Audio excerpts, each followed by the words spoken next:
So regularly sanitize your hands, keep wearing mask, and also follow social distancing procedures. So those are all really must. We are back again with our day 2 of tax audit series. Previous session was really successful as such a exemplary effort was induced by CA Rajat Puwar sir. I believe knowledge he shared will be really helpful to our professionals in their offices. As tax audit has been really bread and butter for our professionals at very, very long period of time.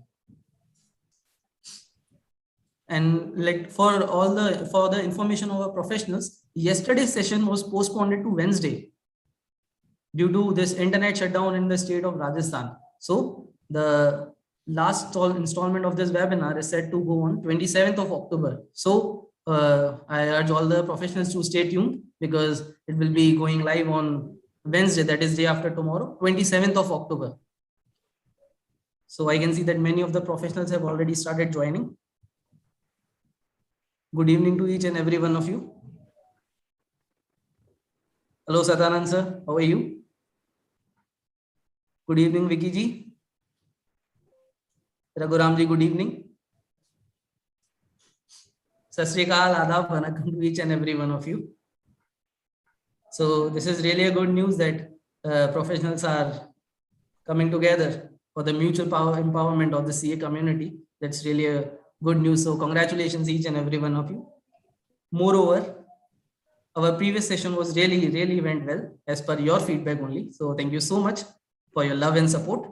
It keeps driving us to try our best to keep you updated and improve each and every day at what we do.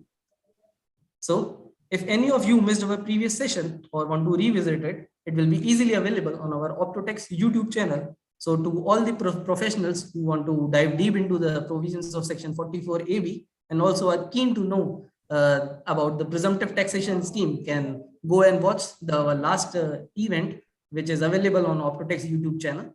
If you like it, please give it a thumbs up. And also don't forget to hit the bell icon for regular and knowledgeable updates. So now beginning with our today's session, which is brought to you by Optotax, which many of our professionals are already using. But for those who are new to this family, we are a technology and knowledge platform. And we in our journey have always tried to make your GST compliance experience seamless and hassle-free in your offices. It has been engineered for your empowerment and benefit only. Optotax is India's #1 and biggest GST platform. We are now a family of 50,000 tax professionals who trust Optotax for their 1 million plus clients. So I believe there is no harm giving it a try as it is totally free and efficient in your offices. So coming back to today's topic, which caters primary issues in tax audit, including issues and challenges faced while filing audit report, applicability of penal provisions, and essay requirements for tax audit. It is Tax Audit under Income Tax Act, and our guest of honor for today's webinar is CA SP Singh. Though he is a well-known personality in CA profession, but still it will be my pleasure to introduce him. He started his career as a lecturer of physics in St. Xavier's College, Ranchi, and later on went to join Deloitte. There he set up and headed tax litigation practices and also set up advanced pricing agreement practice. He currently is a senior advisor of Committee of International Taxations, ICAI. He has advised multiple and multi-international enterprises in international taxation and transfer pricing matters also. International Tax Review, interestingly, has recognized him as one of the global leaders in tax litigations and leading TP expert for 2014, 15, and 16. He also has working experience with Indian Revenue Services for more than 2 decades. He held various positions, including Director of Income Tax, International Taxes, and Commissioner of Income Tax Appeals. He represented the Income Tax Department before the authority of advanced ruling in several cases as well. He has been a regular faculty member with the National Academy of Direct Taxes. So, don't just be flattered away with his professional achievements only. Interestingly, he also is a passionate photographer and has also been a marathon runner as well. So it is our utmost pleasure to have such a multi-dimensional and powerful personality like you with us today, sir. Thank you so much for being part of this event today. We are really overwhelmed to get this opportunity to interact with you. So stage is all yours, sir. Kindly enlighten us with any of the words of wisdom you have. So over to you, sir. Thank you, Rohit. And first of all, I would like to thank Optotax for giving this opportunity to interact with all the young chartered accountants and who are interested in taxation. It's always a pleasure for me to interact because when you are interacting with young people, you become young. So that's the reason which keeps me practicing and keep me, progressing. Today's topic is very interesting, and we have Sachin Sinha for talking about this. And I think there cannot be a better person than that. I'm sure he will be introduced by Rohit. Uh, when I look at any provision in the Income Tax Act, or for that matter, any act, we can look at from four angles. I mean, why a provision is introduced in any act. First is that we want to try to understand the meaning of the word or the phrase. Look at the dictionary, look at the places, look at particular acts. Second one is the conceptual aspect. Third is the intention of the legislature to introduce that provision. And last but most important is the procedural aspect. So even when you look at tax audit, we need to look at from all these four angles. When I was trying to find out the meaning of the term tax audit, I was surprised to see that this word is absent even in dictionaries, even in acts. This is a term which has been used by us to mean certain things, and its meaning in different countries is different. If you talk about tax audit to a US guy, he will understand it as assessment by the Internal Revenue Service. In India, we mean tax audit in a totally different context. When I try to find out the meaning of the term audit, it is defined in different places, company law and like that. But the best definition which I found was in the Black's Law Dictionary. It defines audit, the word audit, as a formal examination of an individual or organization's accounting records, financial situation, or compliance with some other set of standards. If you look at this word, these are the things which we carry on when you conduct tax audit. So again, to read it slowly, a formal examination of an individual or organization's accounting records, financial situation, or compliance with other set of standards. And this is the thing which has been incorporated in Section 44AB in the Income Tax Act by the Finance Act 1984 with effect from assessment year 85-86. And it is very interesting to read the explanation which has been given in the memorandum when the Finance Bill 1984 was introduced.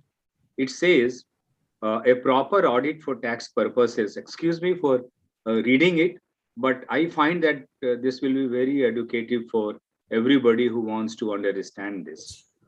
A proper audit for tax purposes would ensure that the books of account and other records are properly maintained and that they faithfully reflect the income of the taxpayer and claims for deduction are correctly made. Such audit would also help in checking fraudulent practices. It can also facilitate the administration of tax laws by a proper presentation of the accounts before tax authorities and considerably saving the time of assessing officers in carrying out routine verifications, like checking correctness of totals and verifying whether purchases and sales are properly housed or not. The time of the assessing officer thus saved could be utilized for attending to more important investigational aspect of a case. Having regard to the foregoing consideration, the bill seeks to make a new provision in the Income Tax Act, making it obligatory for a person carrying on business to get his accounts audited before the specified date by an accountant. Now, if you read this, it explains everything related to tax audit. The concluding is, of course, saying that when this is done, the tax department is benefited because the officer is not required to go through the vouchers and verify minor things, which is already done. But they can focus more on the bigger issues or the complex legal issues. But the starting are basically in respect of the benefit which will go to the businesses. A proper audit for tax purposes would ensure that the books of account and other records are properly maintained. It's very, very important. That is the reason for introducing this. So on the one hand, this provision will ensure that the books of account are properly maintained. And I am reminded of a very interesting story, and I'm sure all of you must have sometime have been told by your mother, grandmother, and that story is that there was a boy who was very mischievous and used to steal things from neighbors and things like that. And the mother didn't stop him from doing that. So ultimately, the crime caught on him, and the police held him. So when mother came to meet, she asked mother to come near and bite her ears.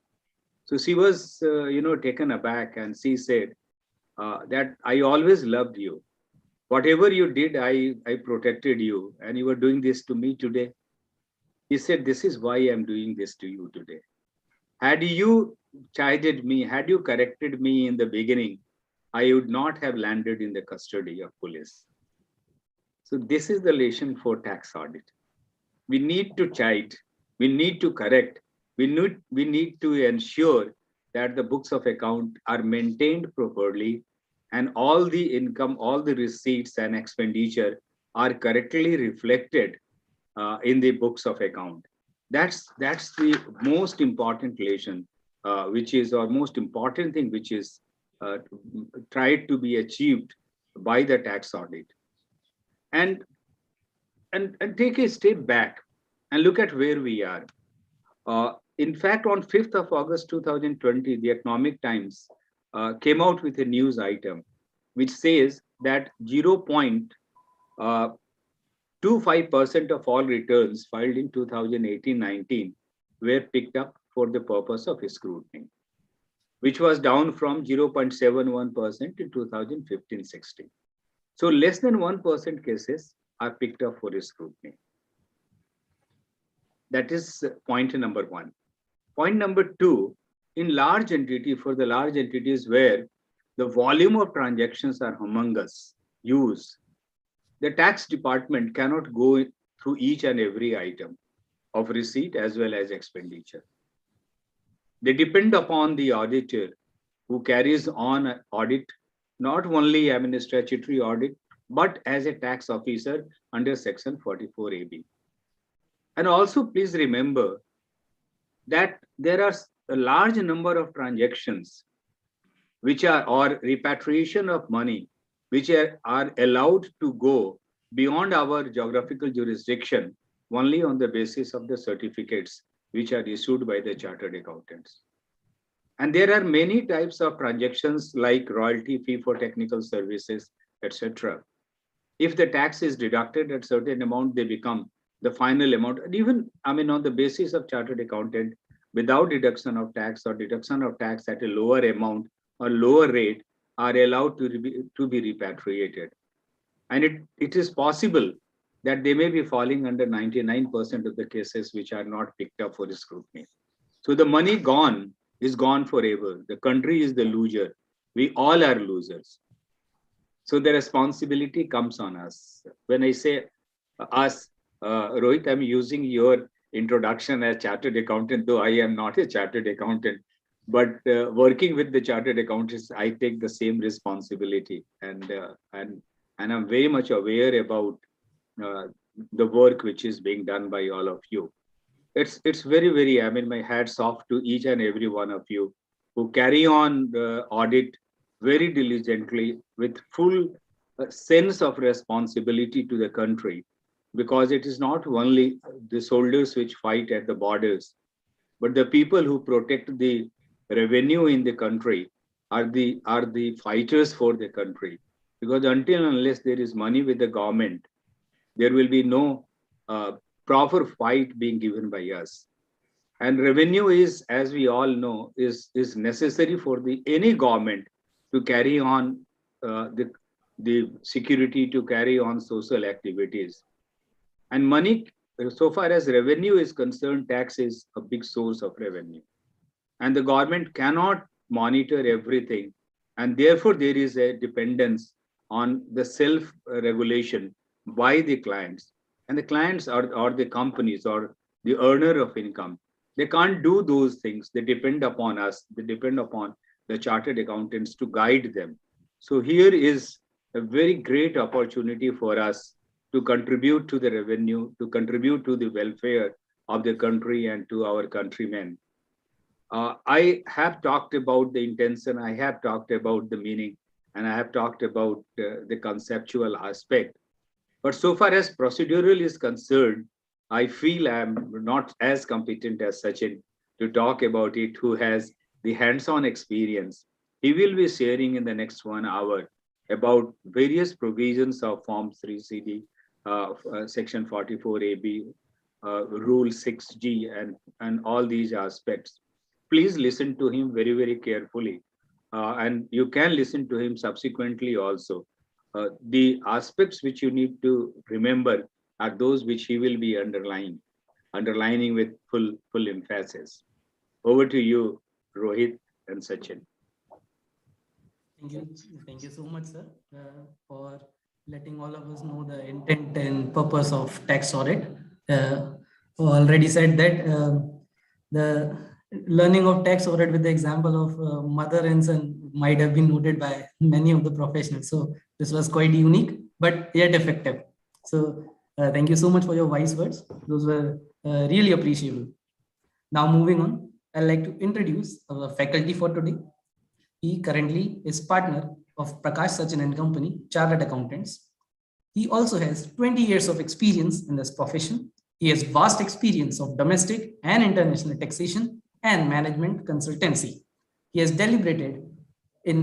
already deliberated around 300 seminars and webinars so far on the topics of domestic and international taxations, and written many articles on the same subject for various knowledgeable portals, including Taxman. He is a member of study group of Direct Tax Committee and International Tax Committee of ICA. He has developed himself in the advisory, litigation, and handling other commercial issues as well. He is the author of books for ICIs on various topics like tax audit, basics of permanent establishments, and handbook on issue for 15CA and 15CB. His certifications include courses of ICI on the international taxation and transfer pricing, certificate courses on auditing and taxation of non-profit organization, course on concurrent audit of banks, and also certification course on forensic audit and fraud detection, and many other courses as well. So there are so many stars on his shoulders which go on. It's really such a great pleasure to have such a charismatic and dynamic personality like you with us today, sir. And our viewers are really looking forward to hear from such an experienced speaker like you. So thank you so much for being part of this webinar today, sir. And now, not taking much of the time of our professionals, I'll just hand it over this session to you to deliberate, and you can begin with any of the opening remarks you have for our professionals. So over to you, sir. Thank you so much, Rohit, for nice introduction. And of course, it is a matter of privilege that I got the opportunity to present before the August gathering here through Optotax. And of course, again, a matter of privilege that I am in front of SP sir. And deliberation before sir is always a privilege for me, as I mentioned. And I have learned so many things from sir. And whatever you are seeing that I am into international taxation, that is just because of SP sir. So SP sir is a great source of motivation for me, as well as I admire him as a father figure for me. So thank you, sir. you are here, and it is my privilege again. So the topic, as you mentioned, sir has already given the background and set the tone that from where this arises. So 1984-85, the Finance Act, with the story of mother son, the impact of this story, because we all have heard this story, but we never correlate this story with this tax audit. So again, thank you, sir, for highlighting this aspect also throughout this story. And as sir has mentioned that it's a great responsibility on the chartered accountants while certifying the Form 3CA, Form 3CP as a tax auditor. So tax audit, there's only one section which allows us for the tax audit in the in Complete Income Tax Act from Section 1 to Section 298. There's only one section, and that is Section 44AB. Although it is only one section, but it put most of the responsibilities on the shoulder of the chartered accountant, that you are certifying the true and correctness of the information which which client is giving in the balance sheet. So generally, what happened? We while certifying a balance sheet as a auditor, as an independent auditor, we say it's a true and fair view has been taken, and we are forming an opinion on this balance sheet. But in case of tax audit, this is not true and fair view. The true and correct view we need to take. And of course, we are not forming an opinion. We are certifying something. So this is not a report. This is a tax audit certificate. In other words, it can be said.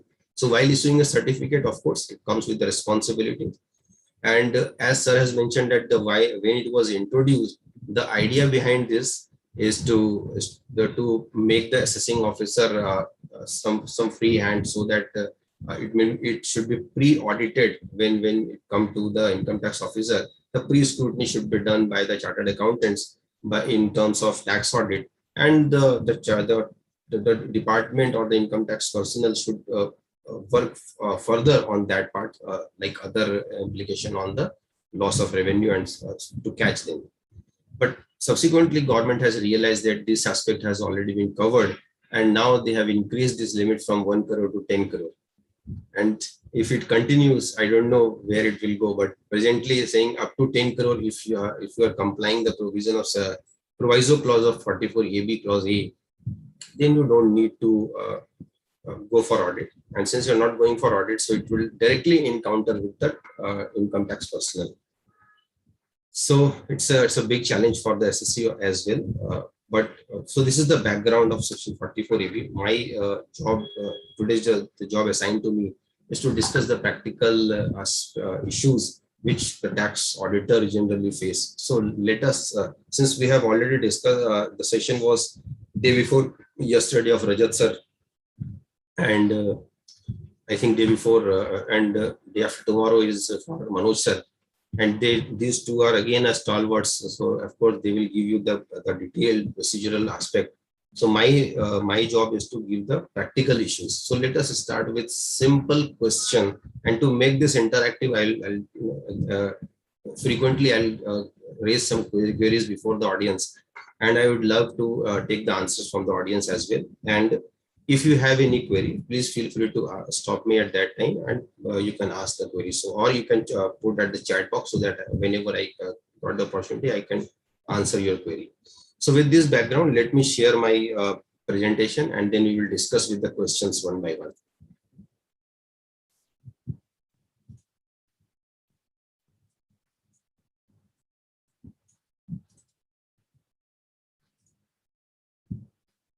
So is it visible, sir? Is it visible, sir? Yes, sir, it is visible. Visible, sir. Okay, thank you. So topic is discussion on practical issues relating to tax audit. And as mentioned that by SP sir, that yes, tax audit is a responsibility on the chartered accountant. So come to the most important part.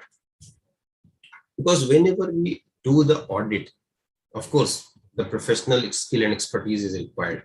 And although this skill come to you by the procedure which is given prescribed by the various authorities, or from the income tax jurisprudence or act, but of course some skill required from the inner side. So these are the very important skill through which you can say that yes, something is going wrong in this, and then you investigate, and then you have to report that what is wrong there, and to whether this is right or wrong, that to test this, there's a parameter which is already given in the Income Tax Act. So this is one part. The second part is, of course, the generally accepted auditing procedures are there, so you have to follow that part also. So compliance to be ensured by the auditor while auditing, there few compliances are required. As I mentioned, that it should be true and correct. So how to test that whether it is true and correct or not? So of course, accounting standard issued by the ICI, this is one parameter. So the standards of auditing and the framework of presentation of financial statement. These are all issued by the ICI, and being a member of ICI through by virtue of this, we got the authority to issue the certificate or to do the audit under that Income Tax Act. So of course, we need to follow these guidance note or these accounting standards, because without this, the auditing would not be completed. And while auditing, we are mentioning that yes, the auditing procedure has been properly complied with. So generally, what are the errors generally we found when we verify the tax audit report? So one and the foremost mistake which is being done by the auditors, the auditor's responsibility and the taxpayer's responsibility are missing there. Like if you see in the independent auditor report, we mention that whether the auditor's response, the presentation of financial statement is responsible. The preparation of financial statement is the responsibility of the management, and our responsibility is to be forming an opinion and blah blah. But similarly, while doing the non-corporate tax audit, we miss to mention such things. So it is very important to mention that our responsibility, what is our responsibility and what is the taxpayer's responsibility. And that needs to be presented in Form 3C or 3CB as the case may be. So what is SSC's responsibility and what the wording should be there? So this is, I have presented here for you that what should be the wording. So the SSC is responsible for preparation of the statement of particulars required to be furnished under 44AB. So whatever particulars are required for the purpose of 44AB, that is to be prepared by the SSC and not by the auditor. For the income tax, and as per the rule discussed, first rule 6G is important rule for this, to give the true and correct particulars as per the provision of the Income Tax Act. So, and it is in compliance with the rule notification circular. Mind it, it is not in consonance with the judgments which are there, because if you follow the judgment, of course, the presentation would be different. So it is advisory by the ICI also that please do not follow the judgment while preparing the tax audit report. Just follow the statute, the rules, notification circular, or any guidance note issued by the ICI or the government. Similarly, the tax auditor's responsibility should also be mentioned in the tax audit report. So how this should be done there?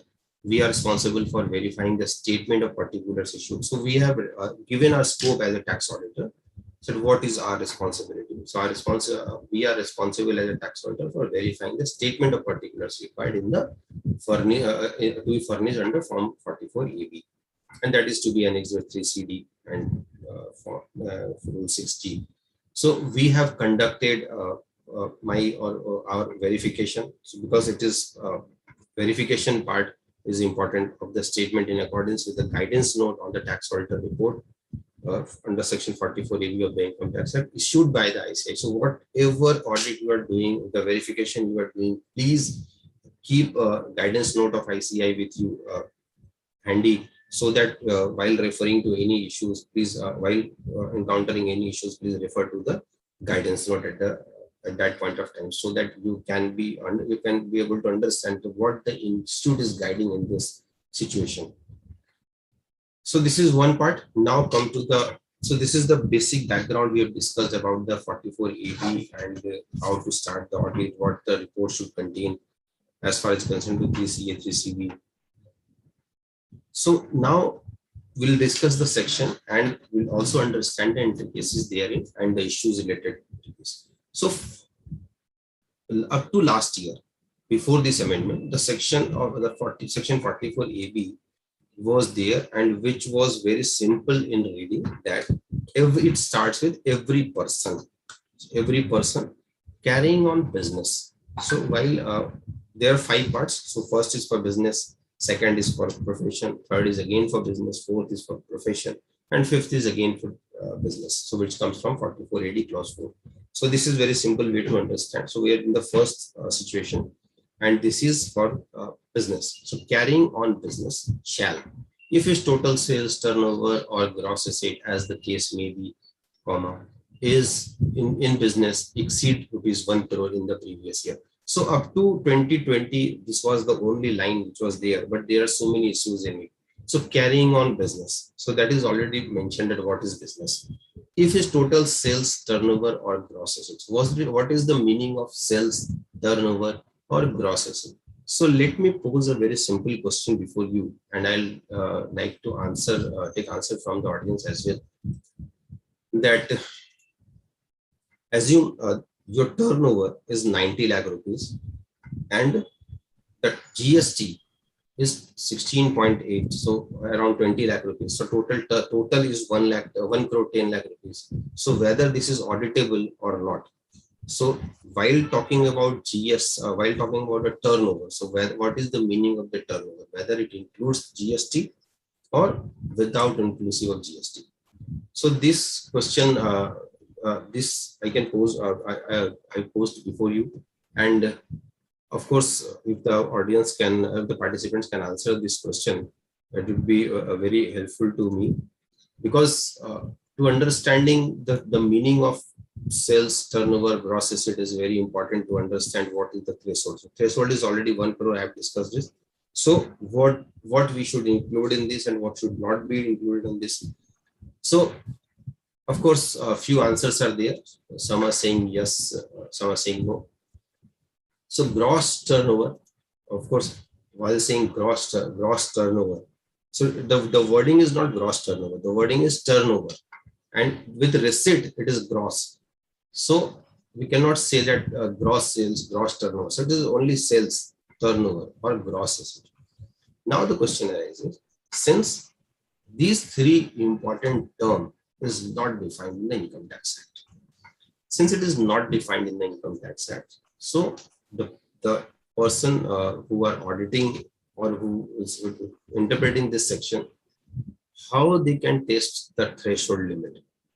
Since assuming it's a company, so one can say that the company is defining the meaning of turnover, so we can take the definition from the Companies Act. But what about the non-corporate assets? So if one is non-corporate assets, can we borrow the definition from the Companies Act? The answer is no.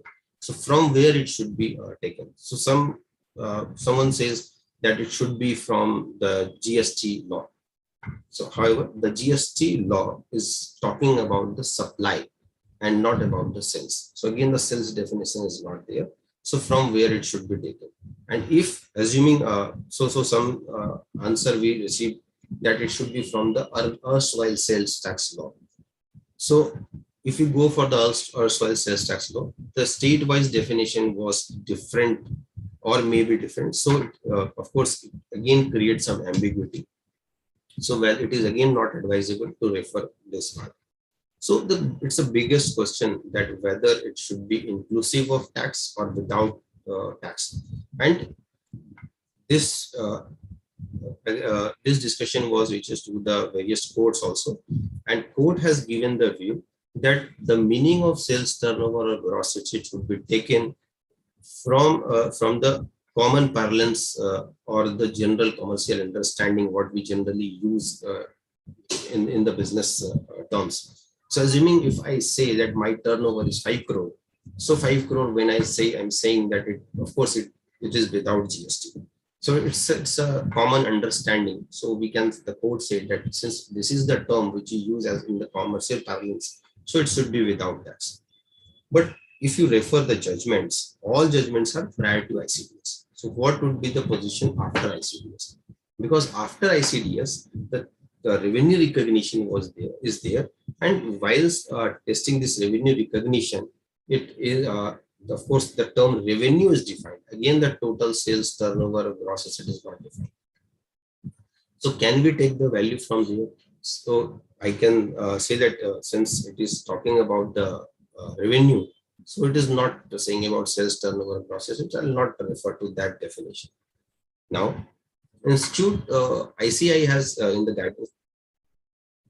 guidance note, ICI has given this discussed this situation in detailed manner and said that the sales turnover and gross, while testing sales turnover or gross asset, then it should be there are two methods which is given, that is inclusive method and exclusive method. So some SSE can take the inclusive method. Inclusive method means your sales is reported inclusive of tax, and the some SSE can take the exclusive of GST. So exclusive method. So the total would be different, of course, and the tax liability, the tax audit liability would also be changed. So ICI guidance note is talking about both the method, but of course the method should be consistently followed by the SSE. So this is one part we discussed. And the example what you have given, that assuming the sales in the financial year 2021 is 90 lakh and the GST on such sale is 16.2 lakh, then the total turnover, the total sales turnover of gross asset, we can say that 106.2 lakhs, so 1 crore 6 lakhs or 1 crore. So of course, this is the question. Now come to the Proviso clause, which was inserted in the Finance Act 2020 and again amended in the Finance Act 2021. So this is again important to understand, and then we will discuss some case studies also to understand this provision. So this provision is very simple to understand. It says, provided that in the case of a person whose aggregate of all amount received, including amount received for sales turnover and gross asset during the previous year in cash, does not exceed 5%.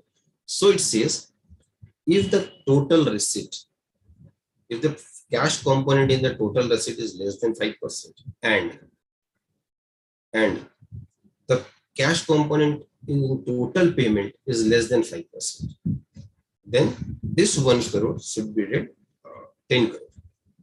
So now take example that my turnover is 9 crore and I'm a corporate SSE. I'm corporate SSE and my turnover is 9 crore. And I have all payment made through bank and I have received all the payments through bank. There is no cash transaction at all. Then the tax audit limit is 10 crore. So up to 10 crore, there's no tax audit. So in my case, of course, I can go without tax audit. And this is mandatory provision. There is no option available to the auditor or chartered accountant or the SSE. Okay, although I am in the category of I'm complying this provision, but I want to go with audit. So it is not possible, because while filing form 44, form 3CD, then we have to mention that under which provision of section 44AB you are falling under this category. So if you won't be able to mention, then your audit report would be failed. So to understand this term, we have some case studies. So this is the turnover we have discussed. Guidance note, speculative transaction will come back. So let's do a case study. Total sales during the financial year 2021 of Messrs. ABC Limited is 9 crore. Why 9 crore? Because we understand that the threshold is 10 crore. So now I'm taking 9 crore. And the foreign exchange fluctuation is 2 crore, which is showing in the profit and loss account as other income. So whether my turnover is 9 crore or 11 crore. So this is again a question which participants can answer.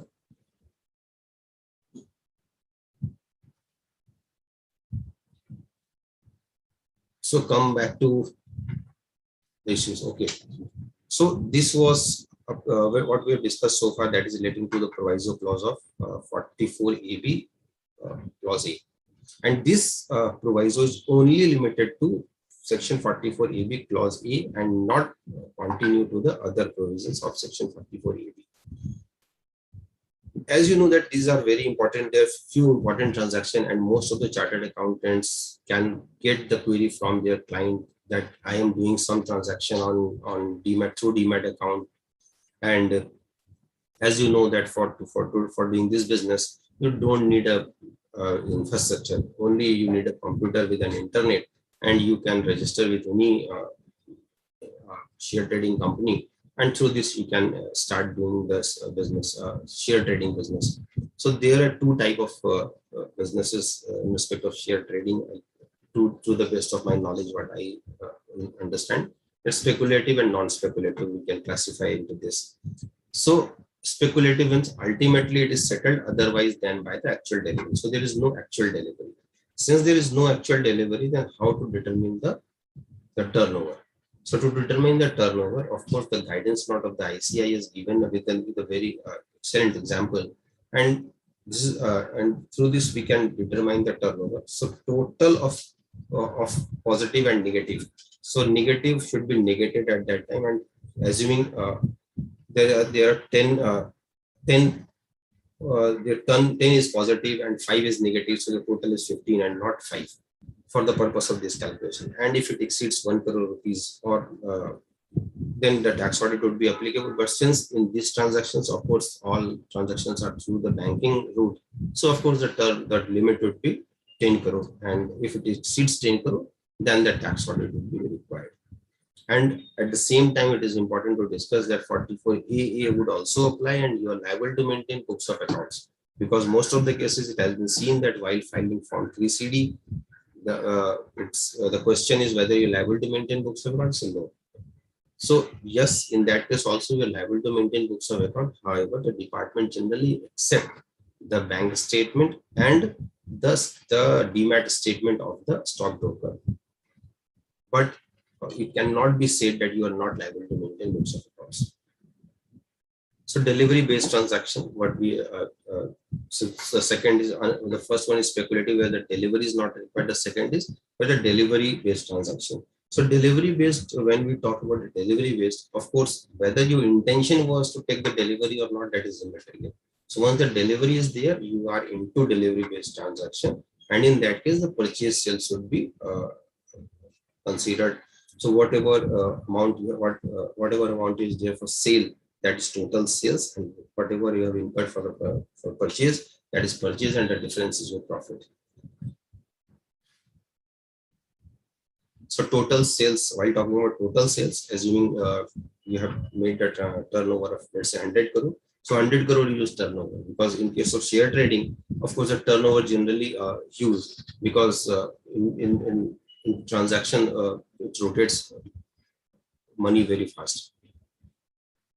So these are the judgments that I mentioned for the participants, that you can refer this when the sales turnover gross asset has been discussed by the respective courts. So revenue recognition, as mentioned in earlier, that there is one important aspect by way of ICDS, and since ICDS talks about the so after ICDS, what would be the impact? So while discussing understanding the provision of ICDS, let's take example of a contractor, your client as your client. So assume there is a contractor who is your client, then how to determine the turnover? So earlier we used to refer accounting standard 7, where the construction contract was there, and in that case the percentage of completion method was there, the straight line method was there, but that was only in relation to preparation of books of accounts. While talking about the calculation, the computation of income tax liability, we generally disregard the provisions, the computation mechanism which is given in the accounting standard, because we say that we follow the real income theory, and since there is no real income, and that is all the income which is created for the purpose of reporting in the accounts, so we will not consider this part for the purpose of income tax calculation, and we will pay tax to the extent what we have received, or actually the income accrue arises to the SSC. So this was the difference at that time. But after ICDS has negated everything and said in case of construction contract, In case of construction contract, the percentage of completion method should be considered. And there are few other provisions also, because earlier the revenue recognition mechanism was not given in the Income Tax Act. So, and the preamble of the ICDS says that what is not defined in the Income Tax Act, the definition given in the ICDS would prevail. So, since POCM percentage of completion method we have considered, while after this new section inserted in the Income Tax Act, that is section 43 CB, and this section is very important to understand because it refers to the provisions of ICDS, and it says the profits and gain arising from a construction contract or a contract for providing services. So it also considers those services, those part which is not a contract, which is not a construction contract, but other services. So whether these services means which is related to construction contract, like a service of architect, like a service of designer, or it also covers the service of chartered accountant, company secretary. So since if you read the definition given in accounting standard, it says construction contract includes the services of the architect, but here it doesn't. The definition is not there. So it is, and the definition given in the ICDS is also not clear whether it covers only to those service provider which are whose services are related to the construction contract, or any other service provider services are also covered in this case. If we go with the word that providing services, I think it covers, of course, the other service provider also, and in that case, it shall be determined on the basis of percentage of completion method. But there are a few exceptions, like if the service period is less, then it should be less than 90 days, then it should not be recognized on the percentage of completion method. Or if the contract is the continuing nature, then it should also not be considered as not be computed on based on the percentage of completion method. Then it should be computed on the continuing contract method. So three methods are there: completed contract method, continuing contract method, and straight line method. So now, while since you have contractors are your client, then in that case also the percentage of completion method would be applicable, and in that case you need to file the compute the profit turnover accordingly, and based on that turnover you need to determine the profit. Now the question arises that ICDS preamble says that this is not related to the books of accounts. However, 44AB applies the maintenance of books of accounts. Then how to reconcile this situation? Because 43 CB is one situation, section which says the profit and gain arising from the construction contract shall be determined on the basis of percentage of completion. But and after this it says a method in accordance with the income computation and disclosure standard. So it refers to ICDS, but ICDS preamble says that it is not related to books of accounts, maintenance of books of accounts. So in that case, we will not maintain the books of accounts accordingly. Since we are not maintaining the books of accounts, then how to calculate the turnover in that case? So again, this is an important discussion. So now come to next. Yes. So let's take again a simple example for understanding one situation. Case study number 4. Turnover of Mr. A in the financial year 2021 is 7 crore, out of which cash receipt is 70 lakhs. So it is 10% approx. So 10%. And receivable is 1 crore. So total receipt is 6 crore. Out of the 70 lakh is cash receipt. He also gets a loan of 10 crore from bank. In that case, now we need to test 44 applicability of 44 AB in light of the proviso clause of section of clause A. So now the question arises whether we, while calculating this 5%, do we need to take the 10%, the 10 crore from bank as the aggregate receipt or not? because the term used in the section is aggregate of all amount received. So what is the meaning of aggregate of all amount received? Because after this it says including amount received from sales. So amount received from sales, that needs to be taken. But before this it says aggregate of all amount received. So what is the meaning of what did you want to say actually? So whether we need to take the other amount which is not related to sales, like advance I have received for the sale in the subsequent year, or some amount I have realized from the debtors of the previous year, or I have taken some loan, or there is some capital receipt also. So whether these all to be aggregated. So yes, to understand this, to interpret this section, since the wording is aggregate of all amount received, so in my view, yes, all the amount should be included for the purpose of testing the quantum of 5% threshold. And similarly, in case of payment, so aggregate of all payment made, including amount incurred as expenditure. So expenditure, what you have incurred, that is one part, and apart from this, what, assuming you have paid some advances to the vendors, some you have paid to the creditors of the previous years, you have paid some capital payment or repayment of loan, these all should be included to test the threshold of 5%. And then that 5% is only for the purpose of testing that whether your turnover for the purpose of tax audit should be 1 crore or 10 crore.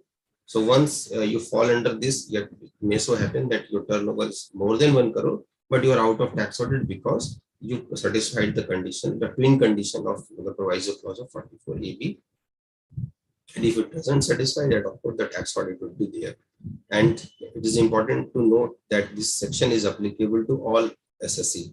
However, 44AD, there is some eligible SSE too who can avail that benefit. But this, for this section, yes, all SSE is eligible for this benefit.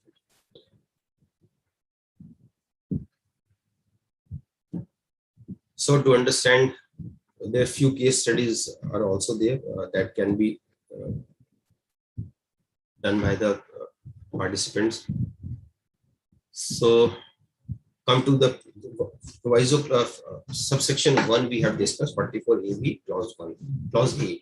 Now come to B, C, D, E. So these are very simple to understand. We continue with the every person of the section 44AB. Every person carrying on profession shall, if his gross asset in the profession exceeds 50 lakh rupees. So again, that I will not continue that debate whether it includes GST or not GST, that we have already discussed. So we'll understand that meaning, this meaning with that color also. So if you are a professional, so who can be who are certain professional, that it is given in as referred to in section 44AA. So that is already given that these are the professional, and if your turnover, if your gross asset exceeds 50 lakh rupees, then you are liable for tax audit.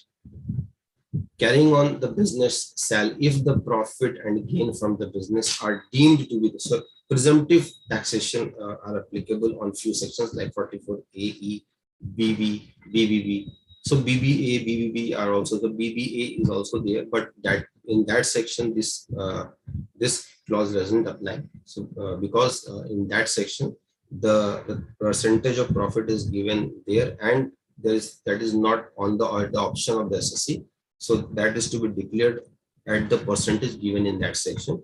However, in section 44AE, BB, BBB, the percentage of profit or the amount of profit already given in the section, but it is at the option of the SSE. If SSE wants not to declare that profit and or want to declare the lower profit, then in that case they have to go through the audit process. So this is an important point. So now come to next part, that D, as I mentioned, that this is for professional, and E for business and professional. So every person carrying on profession, so like 44A, BB, BBB, there is section 44ADA, which is only for the professional. And if the turnover of if the gross asset of the professional is less than 50 lakhs, then they have option. They have option that they can declare a profit of 50% and they can get out from the tax audit process. So that is again optional, but if the assessor doesn't want to go with this or declare the lower profit, then they have to go through the audit process. Last but not the least, this is relating to the SSC who are eligible SSC and come from the section 44 AD. So to understand this section, it is important to discuss the 44 AD at the same time. So 44 AD is basically the section which is for individual achieve a partnership firm other than LLP. And if the total sales turnover or gross receipt is less than 2 crore, then and the SSC wants to declare profit at the rate of 8% or more than 8%, then he is not required to get his accounts audited. However, the proviso clause is also there, which says if you can also declare the profit of 6% if the transaction are through the banking channel. So this is the very simple provision. But the catch is, assuming I am eligible SSC, but I don't want to declare my profit at the percentage given in subsection 1. I want to declare the lower profit. And in case of this Corona time, of course, the profit, even though I'm carrying the business, but my profit are not much. So the SSC don't want to declare that much of profit. So in that case, what would be the situation? Do I need to get my accounts audited? The question is yes and no. Because earlier, before amendment, the section was, if you are declaring lesser profit as prescribed in section 44 AD, then you need to get your accounts audited. But but after the amendment, the section says, if the provision of section 44 AD clause 4 are applicable, then in this case you need to get your accounts is required to be audited. But of course, your amount, the total receipt, the total income should exceed the maximum which is not chargeable to tax.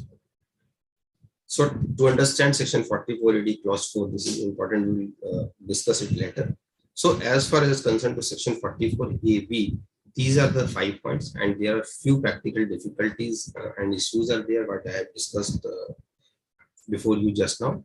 So come to the next point. So of course, it always a challenge that whether 44 AD or 44 AB, because up to 1 crore turnover, there is no tax audit required. So you are out of 44 AB, you can avail 44 AB.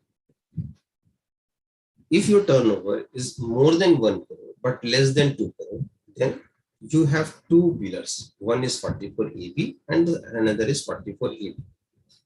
Assuming you are not satisfying the proviso clause of 44 EB clause 1, so 5% criteria, then of course 1 crore is the audit limit. Now my turnover is more than 1 crore but less than 2 crore. Do I need to get my accounts audited? The answer is yes, but that is only applicable when I don't want to avail the benefit of 44 AD.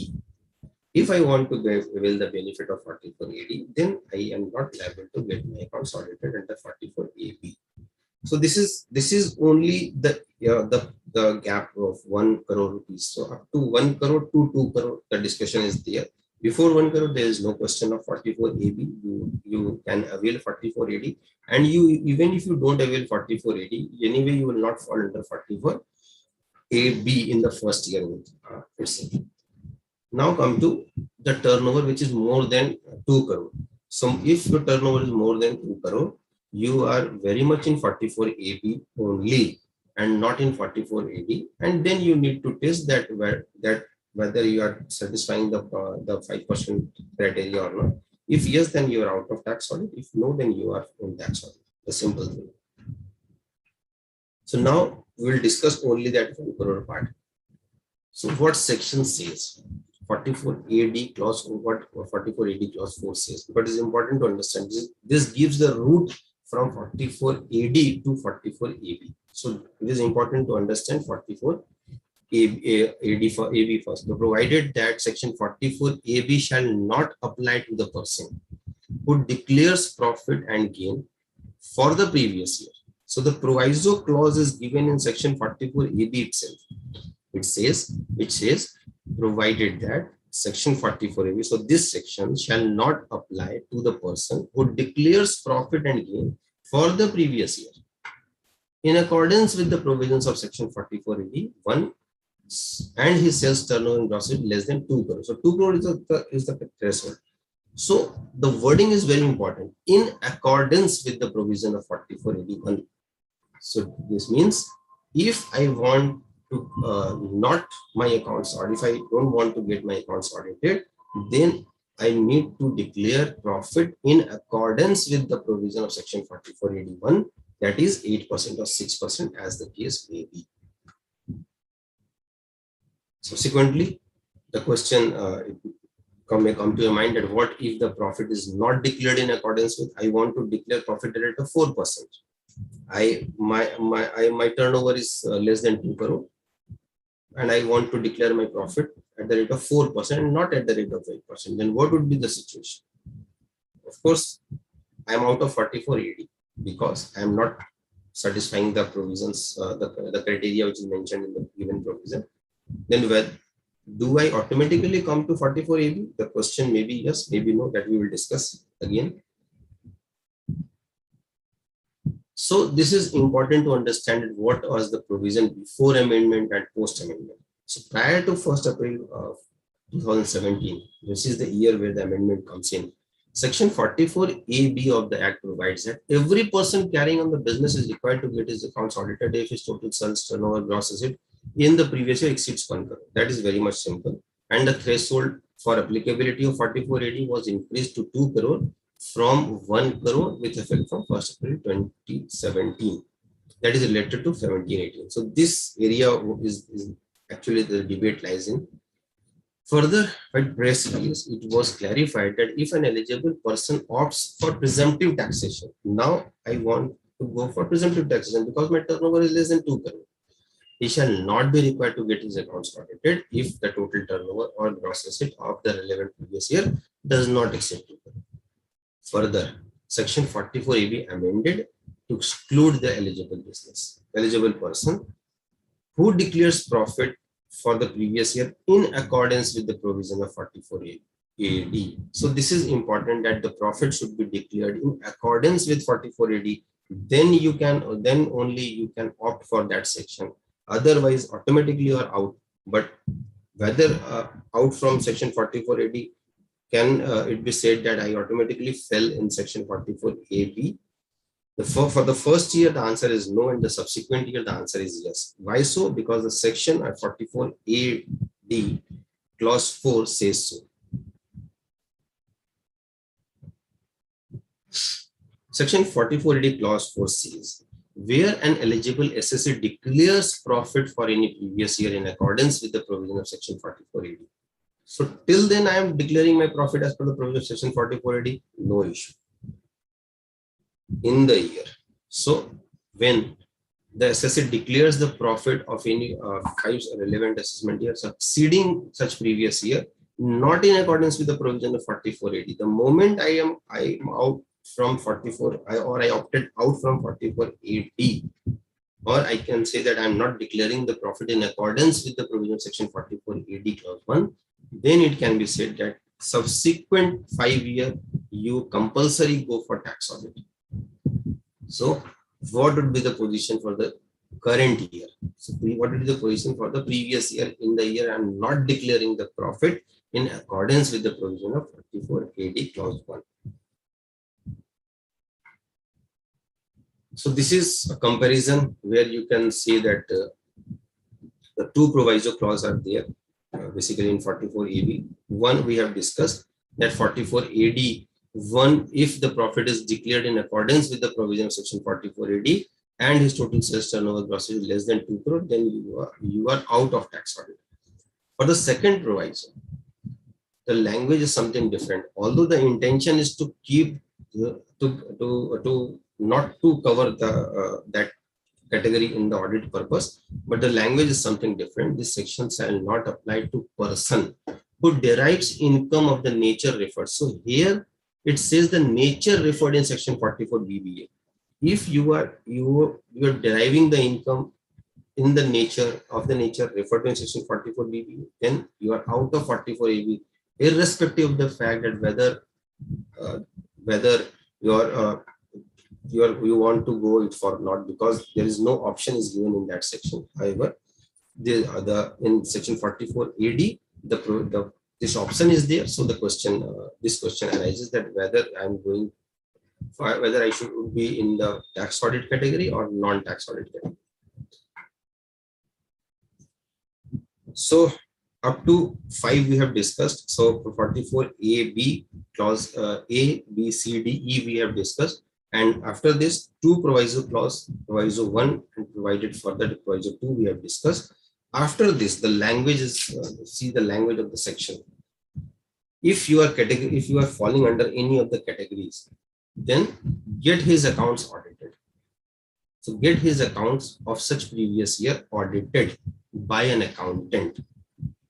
So who can be accountant? It is already given in section 228 that the chartered accountant who is eligible for that audit purpose, that is given, and that refers to the Companies Act also. And in Companies Act, it says that the chartered accountant already referred to that section. So audited by an accountant before the specified date and furnished by that date the report of such audit in the prescribed form, duly signed and verified by such accountant and setting forth for the website. So here the intention to discuss this slide is important because generally we understand that the last date for filing the return, assuming that this the date deferment is not, the due date is not deferred, then the date is 30th of September, 30th October is the return filing date.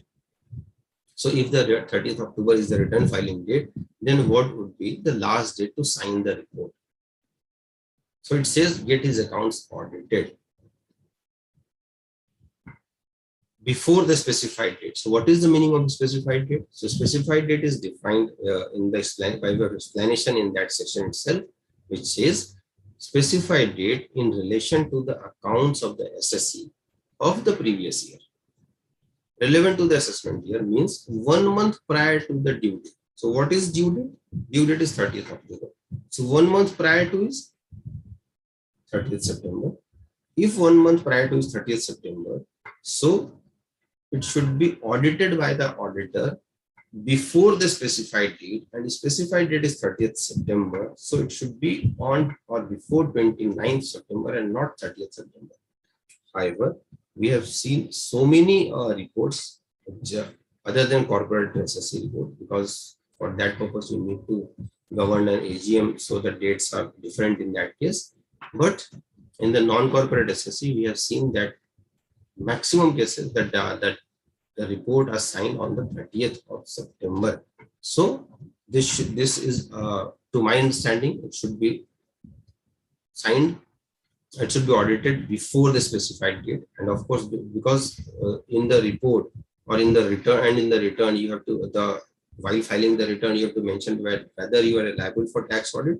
If say yes, then whether you are mentioning the books of accounts. If yes, then what is the date of furnishing, or what is the date of audit report?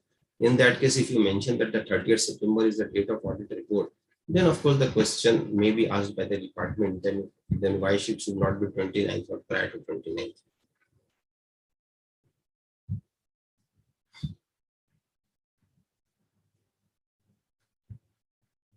So there are a few case studies.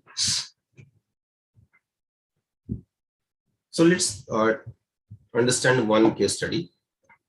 So first year of business, in the first year of business 2021, the total turnover of the SSE is 1.5 crore. So more than 1 crore. So I can go for tax audit, that is 44 AB, but I have another option also that I can go for 44 AD. The SSE profit declared his profit at the rate of 8% or 6% as the case may be. So of course he is very well in 44 AD. What if SSE declares profit less than 8% or 6%? Then of course it can be said that you are out of 44 AD. Then whether automatically I will fall in section 44 AB? The answer is no, because this is the first year of business. whether your answer will be different if it is not the first year of business, then of course we need to test that whether in the preceding year it has opted out from the tax audit. If yes, immaterial, what is his turnover? Immaterial, what is his how much he is declaring the profit? They compulsory go for tax audit. Now the last question in this case study, whether your answer will be different if the total turnover is less than 95 lakh. So yes, if it is less than 95, less than 1 crore, if it is less than 1 crore, then anyway I cannot go for tax audit. So I am in 44 AD. If I don't want to declare profit as per 44 AD, I cannot be said that I compulsory go for 44 AD in that year. This is again an interesting provision to discuss, the case study to discuss. Previous year 18-19, the profit declared as per 44 AD. That means the SSCL is eligible SSC, carrying on eligible business, and the turnover, of course, he declared as per the in accordance with the provision of section 44 AD clause 1. So he opted for 44 AD, declared profit as per 44 AD. Previous year 19-20, the turnover is 2.5 crore, and tax audit was done under section 44 AD because it is more than 2 crores, so went for tax audit. Now this year, that is 2021, the turnover is 1 crore, and he want to declare profit as per 44 AD, whether he can do this or not. So to test this question, whatever we have discussed so far, that if the SSC opted out for tax audit in the previous year, then he cannot go for the, if he opted out for section 44 AD in the preceding year, then he subsequently for 5 years, he cannot go for 44 AD, even though he is eligible, he cannot go for 44 AD. But here, in this case, since the turnover was 2.5 crore, he cannot say that I have opted for not to go for 44 AD, compulsorily out of 44 AD, because the threshold, the turnover limit is only 2 crore and his turnover is 2.5 crore. Since he is compulsorily out of tax 44 AD, and subsequently you want to take the benefit of 44 AD, yes, the benefit is available to him, because that is only when you opted out for tax audit.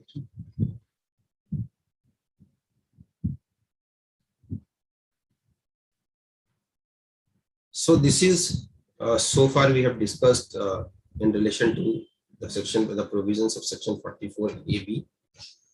Now come to few important aspects that are in the forms, that while filing form 3CA, 3CB, 3CD, what are the important points we as an auditor we need to take care.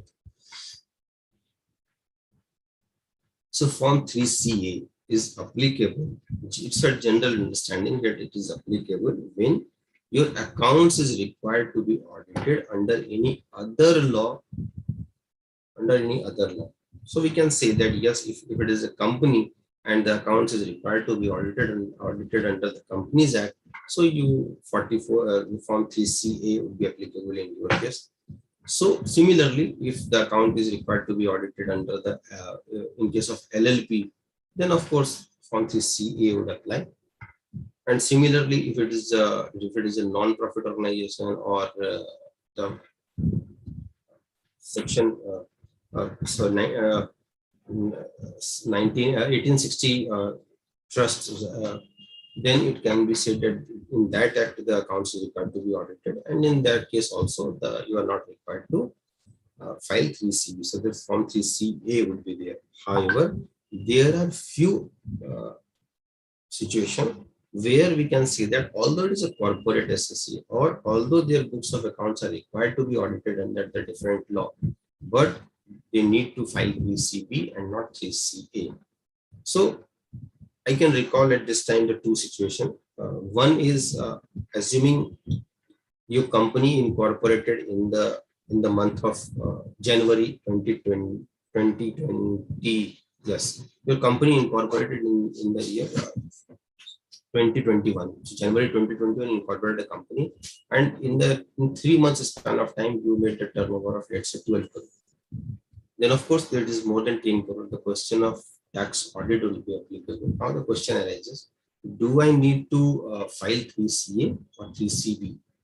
Of course, it's a company, so there is no question of dispute. You need to file 3CA, but the client says, I am not going for the audit this year in the Companies Act because there is a 15 months option to available to me. So I want to go for income tax, Companies Act audit subsequent in the next year. So in that case, of course, although the accounts is required to be audited in the different law, but since up to the date of audit, it is not audited in the different law, then in that case, 3CB would be applicable. This is one situation. Now come to second situation. Assuming there are branch offices of a foreign companies, and to keep and maintain books of accounts in line with the head office, they want to follow the calendar year, assuming the head office is also following the calendar year. And for this purpose, they made an application before the Ministry of Corporate Affairs, and MCA approves that, okay, you can maintain your books of account from the period January to December.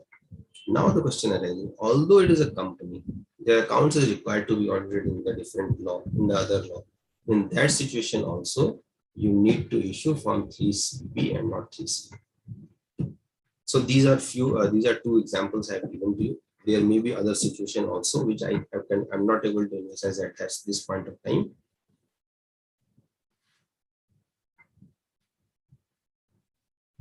Okay.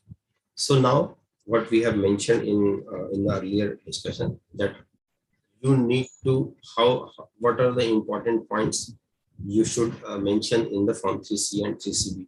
It has been seen while referring to tax audit report in most of the cases, what happened that assuming you are supposed to report the transaction which is more than 10,000 as per the provision of section 43, or you need to report whether the SSC has complied the provisions of chapter 17B or not, or whether there is any inconsistency to the extent the section applicable to petition SS, T, ST, etc. It has been seen in the various cases that the chartered accountant or the auditor mentioned that since the transaction is so voluminous, so we are not able to report on this particular issue. Or whilst reporting the stock part, says the stock are maintained at the various location and scattered in scattered locations. So in that case also, I'm not able to report that whether it is maintained as how it is maintained.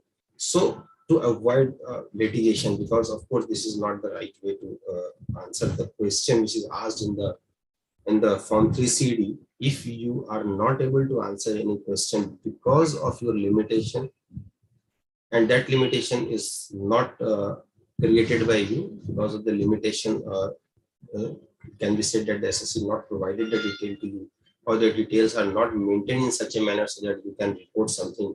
In that case, you can report in Form 3CA and 3CB as the case may be. In case of 3CA, there are space provided at the below in paragraph 3 that you can mention whatever you want to mention, or you want to give the qualification to the report. While doing so, be very careful that if the audit is being done by some another auditor and they have already given some qualification or some negative remark in the notes to accounts. So please go through this before reporting in 3C and 3CB, because one of the situations I have encountered recently, that the statutory auditor has already given that the stock are not maintained properly, and the stock is not as per the provision, that the FIFO method are not following, it is not properly maintained, not recorded. They are already given in the audit report, but the tax auditor is saying they have verified that the stock position and the value is this, that the WIP and the various flow of the stock is given. So of course, there is absolutely contradiction is there, and it can be said that there must be one report which is incorrect. So be very, very careful while signing the report and while preparing, while drafting the points or qualification. So for this purpose, I have given some example here that documents necessary to verify the reportable transaction were not made available to us. Please report it in detail because it may so happen that your case, the SSE has taken some loan from the bank, and bank is relying on your report, and subsequently, when the income tax scrutiny takes place and it come to notice that there is nothing, the SSE has not maintained anything, or the bank fraud took place, and then it comes to the knowledge that SSE is not maintaining any accounts, stock, or there is no debtors are there, then of course your report will first of all your report will be cached. And as you know that so many chartered accountants are devoured by the ICI. So to avoid such situation, please feel free to mention the qualification. Valuation of stock is not possible. If it is not possible, clearly mention it is not possible, because everything is not possible from the chartered accountant. So our responsibility is to form an opinion based on the information given to us. Assuming the nature of the stock is such, it is not possible for the chartered accountant to value, then it is not necessary to give answer that yes, it is being properly maintained, the FIFO method is followed, and the quantity details are this and the value details are this. Please don't do so. Please mention that valuation of closing stock is not possible. And if the third person values this, then you can rely on the work of another person as per the guidance given by the ICI. This is also seen in various reports that TDS return could not be verified with the books of accounts. So if it is not verifiable, please mention in Form 3C or 3CB as the case may be, and not in Form 3CB.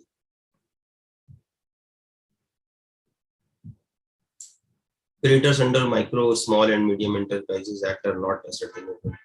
This is very common situation, and where we generally see, and we report this in the company's report, that it is not very ascertainable. So we are not mentioning this in the balance sheet, but it is seen that in the tax audit report, this reporting is missing. So this is few examples. You can refer this. There may be other situation also. So now come to the important part of 3CD. As I mentioned earlier, that is true and correct view is required. However, while preparing 3CA report, of course, true and correct is only required. But while preparing 3CB, because you are the tax auditor and you are the auditor also of the financials, the books of accounts, then in that case, you need to mention the fair and true and fair view as well as true and correct view. Relying upon the judicial pronouncements while taking any particular view, as it is already mentioned, that please try to refrain do so, because it may so happen that subsequently the judgment may change. If it's a high court judgment or if it's a Supreme Court judgment, then you can say that it has already achieved the finality. So I can take the view, but of course, the caution should be there. Suitable cross-reference in case of particular item of expenditure covered. So I think is already covered. Like that.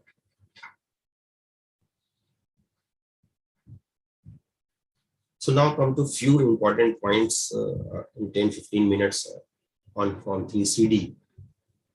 And few important points while talking, because total point is 1 to 44. Out of these 2 points are not reportable this year. So I can say that only reportable point is 42 reportable points. Out of this, few points are new and needs to understand, and few points are earlier also there, but just to discuss that whether our standing is correct or not. So directly come to clause number 4. So whether the SSE is liable to pay tax, indirect tax. So indirect tax, what I have mentioned there, however, the wording is GST, customs, excise, and other law. But to summarize, I have mentioned indirect tax. If yes, furnish the registration number, identification number of the allotted to the same. Now the question arises. There are 2 questions in this one line. Whether the SSE is liable to pay indirect tax. As a tax auditor, do I need to test that whether SSE is liable for indirect tax or liable for indirect tax? Let's say for the sake of understanding, assuming it's a GST. So first of all, we need to test that whether he is liable for GST or not. assume he is liable for GST, then we need to say yes. If yes, then furnish the number. Now a situation may arise. He is liable for GST, but he has not taken the GST number. Then what? The moment I say yes, then I need to put the numbers. If I not put the number, then not allow me to go further. If the answer is if my answer is no, then I'll put no. Then will not give the space to give the numbers. In that case, even though he is not liable to pay indirect tax, but he has taken the registration number, then what would be the situation? So the question is, do I need to analyze first that whether he is liable for GST or not? So this GST, I'm taking an example. There are a few other examples like custom duty, excise duty, other sale tax, which is still applicable on other item, custom duty like IC code, etc. 8A. 8A is also important. Before this, come to 8. Relevant clause of section 44AB under which the audit has been conducted. So as I mentioned, that assuming a situation, your turnover is 7 crore, 8 crore, and you are satisfied the twin condition, then you can say that you are not liable for tax audit. But sometimes client insists, no, I go for tax audit because my banker will not allow me to continue with the credit limit if I not submit a tax audit. In that case, if you do the tax audit, your tax audit will go wrong because there is no section or no category to mention because the relevant clause should be mentioned. Since you are doing so, you are not falling under any of the relevant clause which is given in the section 44AB. In that case, your audit will go wrong. Now come to 8A, opted for taxation under section 15 BA, BBA, PAB. This section is basically the reduced tax rate. If SSC wants to go for this section, now the question arises, assuming your last date for file during the tax audit is 30th September and the return filing date is 30th October, when the SSC will opt for this taxation, before filing of return, he needs to submit form IEIC, whatever the case may be. So before filing of return, he has to opt. But when you have to report this before submitting the tax audit. So but the time gap is 1 month. So it may so happen that day one, SSC says, okay, I don't want to go for this reduced tax rate.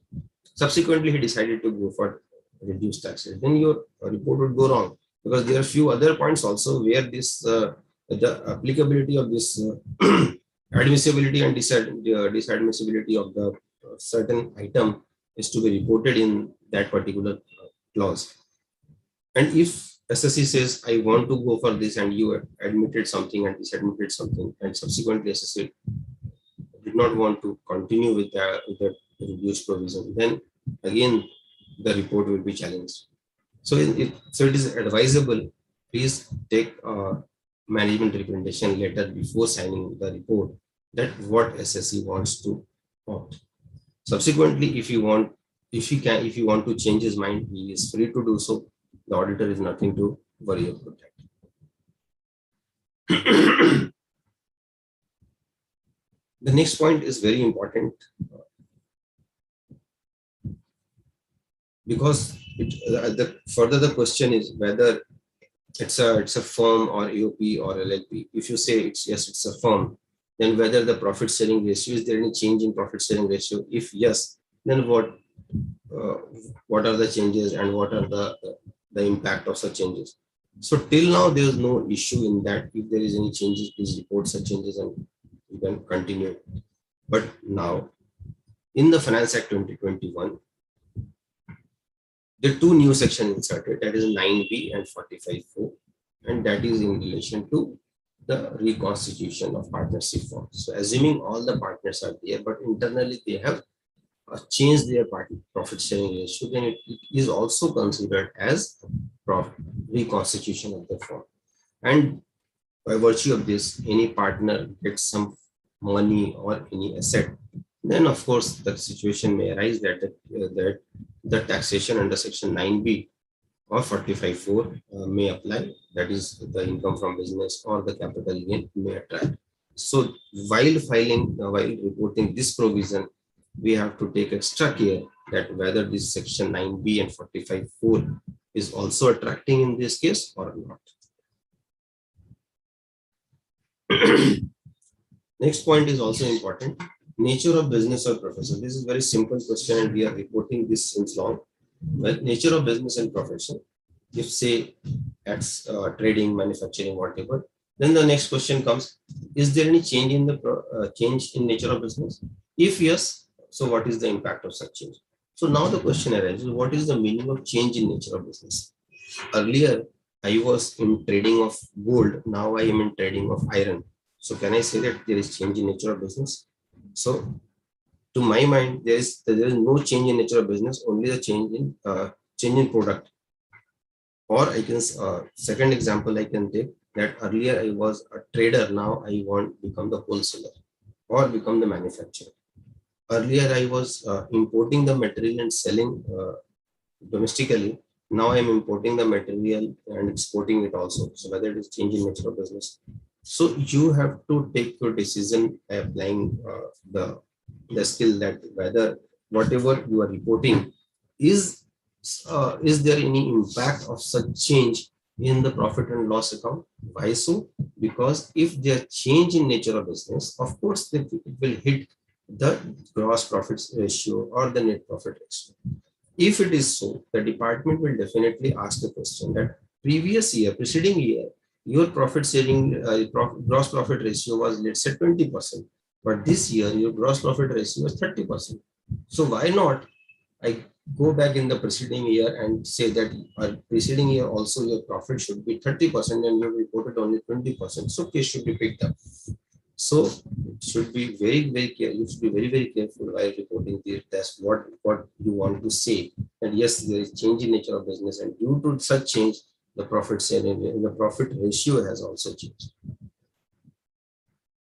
This is again an important point that whether the books of accounts as prescribed in section 44AA you are liable to maintain. You say yes. If yes, please give the list of books of accounts. Up to this, there is no issue. Subsequent question is very interesting. List of books of accounts maintained and address at which the books of accounts are kept. Now the situation arises. Let's take a simple example. One company whose registered place is in Delhi under the MCA, but his office is in corporate office is in Gurgaon, and all the books of accounts are maintained there, and the auditor visits that place and complete the audit. All the directors, all the managing directors are set there to discuss the report. So nothing to do with the Delhi office. So you mentioned that yes, books of accounts are maintained at the Gurgaon office. Now the question arises that because Ministry in the Companies Act it says that books of accounts should be maintained at the registered place of business. Registered place. What is registered place? As registered in the Ministry of Corporate Affairs. If you are not doing so, you have to take a permission from the Ministry of Corporate Affairs that I want to maintain books of accounts at some different place. And for this, you have to submit an application to the department. And if you are not doing so, of course, there is fine of 50,000 rupees. So this is again an important aspect. The similar question arises that nowadays, since everything is digital and my accounts is all books of accounts in cloud, and auditor is not required to visit the place, or if he visits the office of the client, they give the user ID and password so that he can he or she can download the data and to conduct the audit. So where the books of accounts are maintained at the cloud. In that situation, you have to mention the path or the path of the cloud path in the tax audit report that it is mentioned, it is maintained in the cloud, and the cloud path is this. Similar reporting is also required in Ministry of Corporate Affairs while filing AOC 4 and other documents.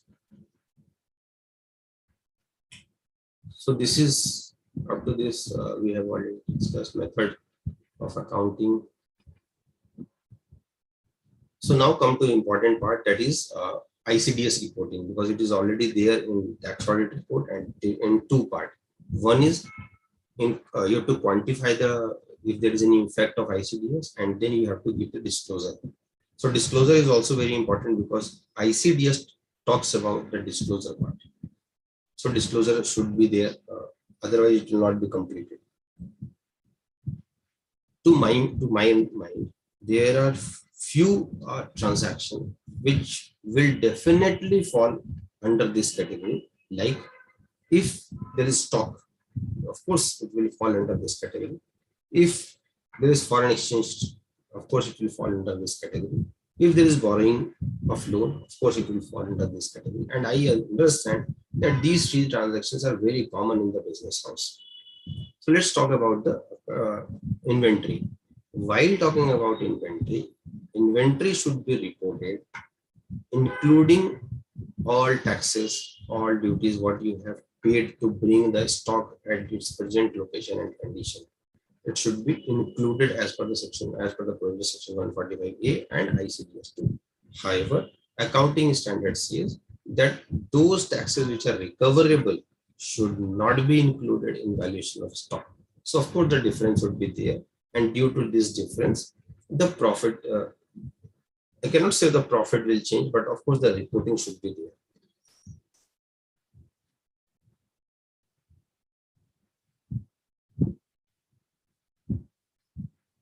So one, again, an important point that stock, this is a very common question. We are doing this since long, that how the conversion value shall be determined when the capital asset is converted into stock.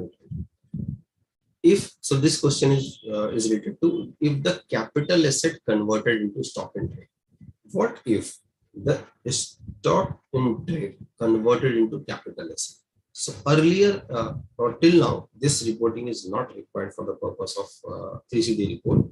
But in 2018, a new section inserted in section 28, called section 28(6)(a), which talks about the fair market value of the inventory on the date, inventory as on the date on which it is converted into or treated as capital asset, determined in the prescribed manner. So the important thing is you have to give the details, not in tax audit, but for the purpose of computation of profit, or while calculating the turnover, that if any stock is converted into capital asset, it should be considered as sale for the purpose of reporting. If it is so, of course, the GST responsibility would be there. So while doing tax audit, and you are saying that yes, all it is correct in all aspects, be mindful that this should be considered for the purpose of accounting.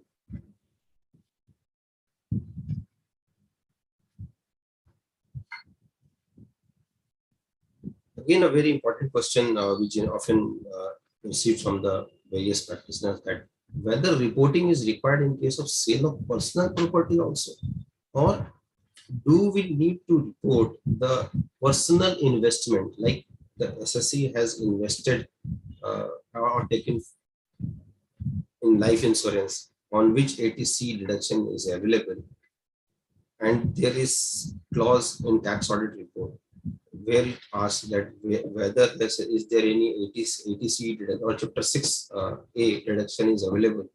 In this case, please do not report the personal investment or personal investment or personal transaction in the tax audit report, because this tax audit report is related to the business of the SSC and not for the SSC per se.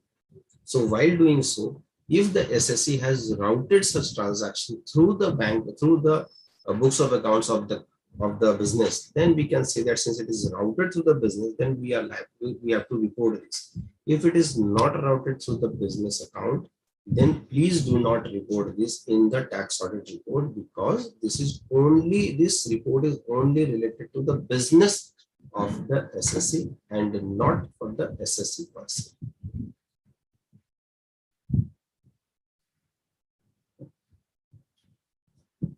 (36)(1)(5)(a), this is again a very important and this very debatable issue nowadays. And although this amendment has already amendment is already there in the statute. But after this amendment also, the court has the various court has given the judgment in SSC's favor. This is in relation to whether the contribution received refers to actual receipt or mere pass. So this is basically the details of contribution received from employee for various funds. So let's take an example that this is regarding the provident fund. So whatever amount the employee received as a contribution from the employee, it becomes your income from that day. So, and once you deposit the same to the respective government account within the due date as prescribed in the respective law, then this will not be a part of your income. But if you fails to do so, it will be considered as your income. So what is the meaning of fails to do so? So can it be said that failure by 1 day or 10 day or 15 day or 100 day, it will be considered as your income? Of course, there's no change in law so far. The basic section is as it is, what we discussed earlier also. So that basic section, if you read the basic section, it says you have to deposit it within the due date. If it not, it means you will not do so, then the deduction will not be available. But there are various judgments which was in the favor of SSC, and it says if SSC deposits such money up to the date of filing of return, then it will be allowed on the payment basis. So it can be referred that it is linked with 43P. However, in the Finance Act 2021, the Proviso clause, the explanation inserted and said that it is hereby clarified that this is not linked with section 43CP, and the intention, the due date which is given, that should be last date. So that should be considered as the due date. Now the question arises, but in the footnote it says that it is effective from 1st April 2021. The question arises that when one side you are saying that it is explanatory in nature, so if it is explanatory in nature and the intention was never to give the benefit of section 43CP, it means it should be applicable from the day one when the section was inserted. However, you're saying that this is effective from 1st April 2021. So the difference, of course, the different interpretation is there, and the debate will continue as I understand. So I think I have covered most of the part. These are all basically procedural aspect, which is not required to be discussed because this is already given to the other faculty. So I'm done with my presentation, sir. So thank you so much, Sachin sir.